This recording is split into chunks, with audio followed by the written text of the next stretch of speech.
સીતારામ બા 12 ગામનું પાણી પીને આજ તમારા આંગણે આવ્યો છું. પગના તળિયે ભાર વધે છે અને 6 મહિનાનો ગ્રહ છે ને 7 મહિનાની પનોતી છે બા. પણ ઉપાધિ કરતા નહીં, પીપળે પાણી રેડજો, હવ હારાવાના થાય. ઓણના વરહમાં 3 વાતનું સુખ છે. પેલું સુખ દીકરાઓનું, બીજું સકળ નારીનું અને ત્રીજું પાદૈણા ખેતરનું છે બા.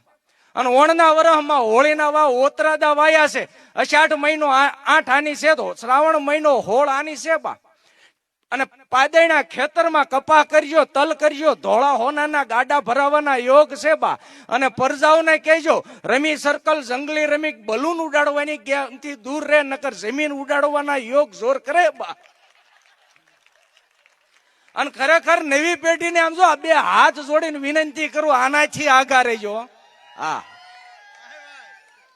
કારણ કે આ બધું છેલ્લે પરિવાર બરબાદ થાય, આની સિવાય કઈ રસ્તો જ નહીં.